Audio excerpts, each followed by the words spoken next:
ती रोज WhatsApp status टाकायची. कधी पॉझिटिव्ह लाईन्स, कधी क्यूट इमोजी, कधी रोमॅन्टिक लाईन्स, रोमॅन्टिक सॉन्ग. आणि आरव तो रोज शांतपणे ते बघायचा, हसायचा, पण रिप्लाय कधीच करायचा नाही. पण त्या दिवशी सायलीच्या स्टेटसवर फक्त 2 शब्द होते, माफ कर. आणि त्या 2 शब्दांनी आरवचं सगळं आयुष्य उलटलं. का? काय झालं होतं? हीच कथा आज मी तुम्हाला सांगणार आहे. नमस्कार, मी आहे सविता आणि स्वागत आहे तुमचं सावी वर्ल्ड ऑफ स्टोरीज या सुंदर मराठी स्टोरी चॅनलवर. आजची कथा प्रेमाची आहे, पण त्यात एक खोल जखम आहे, एक रहस्य आणि एक प्रश्न. खरं प्रेम म्हणजे काय? कथा शेवटपर्यंत ऐका, कारण शेवटी एक मनाला स्पर्श करणारा मेसेज आहे. माफ कर. आरव एकदम शांत, नेहमी स्वतःच्या जगात वावरणारा, गर्दी टाळणारा, जास्त बोलणं नाही. त्याचं जग म्हणजे पुस्तक आणि वाचनालय. आणि सायली ती पूर्ण उलट, खूप गप्पा मारणारी, हसरी, सगळ्यांची आवडती. दोघे एकाच कॉलेजमध्ये होते. रोज नजर भिडायची, पण बोलणं नाही. दोघे वाचनालयात नेहमी भेटायचे. सायली पुस्तक वाचत असताना आरव तिच्याकडे लपून एकदा तरी पाहायचा आणि सायली ही नकळत त्याच्याकडे बघायची. त्या दोघांत शब्द कमी पण भावना जास्त होत्या. एके दिवशी एक पुस्तक खाली पडतं आणि दोघेही एकत्र पुस्तक उचलायला उठतात. दोघांचे हात एकाच पुस्तकावर एकत्र येतात. सायली हसते आणि आरव लाजतो.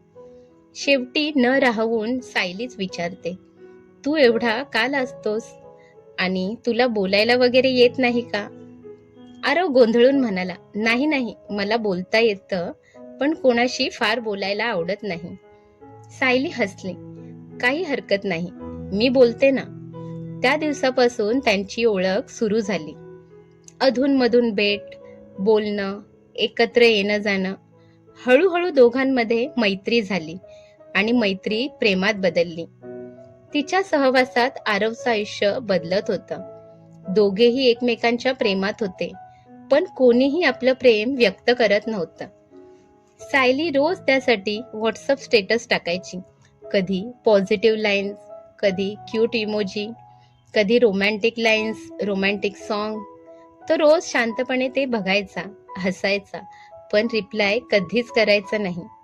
त्यालाही माहित होतं हे स्टेटस ती त्याच्यासाठी ठेवत आहे, पण तरीही त्याचं प्रेम व्यक्त करायची हिंमत त्याच्यात नव्हती.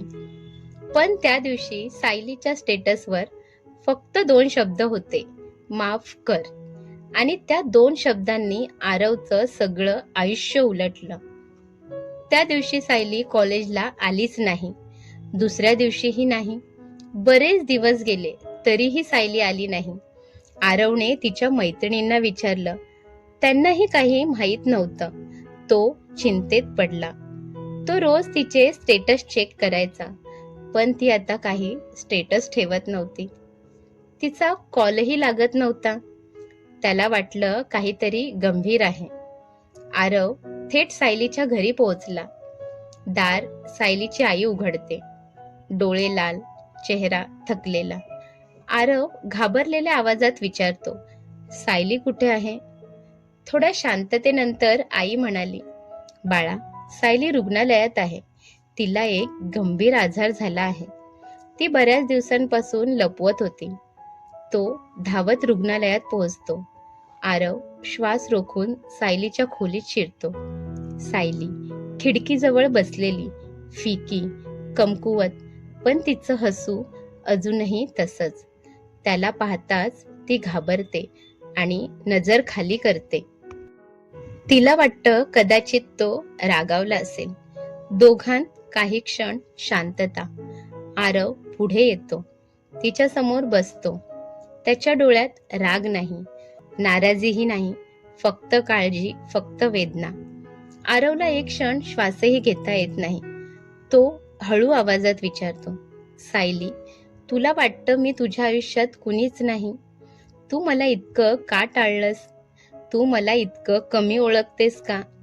सायली नजर खाली करून म्हणते, आरव, मी अचानक गायब झाले कारण मला कोणावरही ओझं व्हायचं नव्हतं. मी काही दिवसांपासून कमकुवत पडत होते. माझं जग बिघडत होतं आणि तू का अडकावस यात म्हणून मी माफ कर म्हटलं.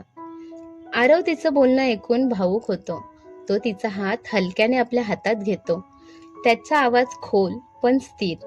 ओझं आणि तू? सायली, प्रेमात कुणी कोणाचं ओझं नसतं. आणि मी तुझ्याशिवाय राहू शकत नाही. तू माझ्यासाठी खूप खास आहेस.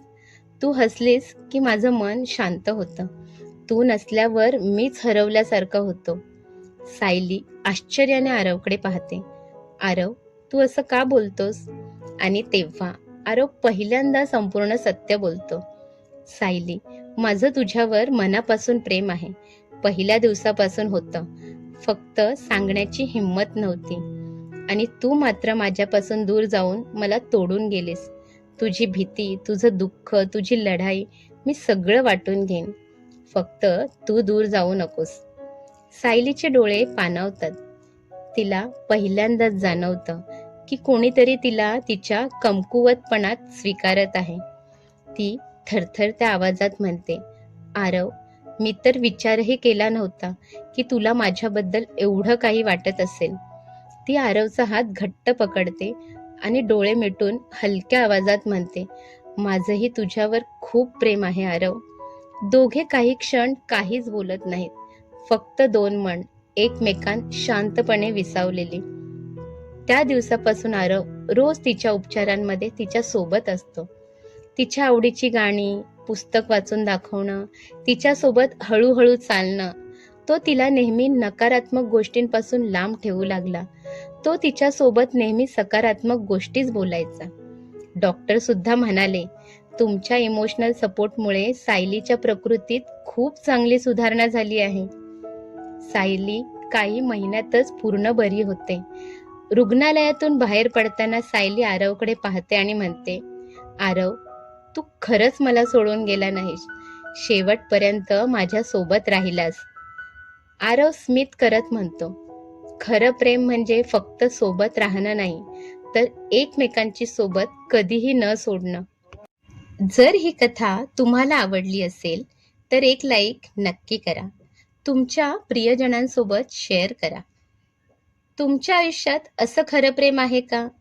किंवा या कथेतला तुमचा आवडता क्षण कोणता? कमेंटमध्ये नक्की सांगा. आणि अशाच आणखी सुंदर मराठी कथा ऐकण्यासाठी चॅनल सबस्क्राईब करा. धन्यवाद.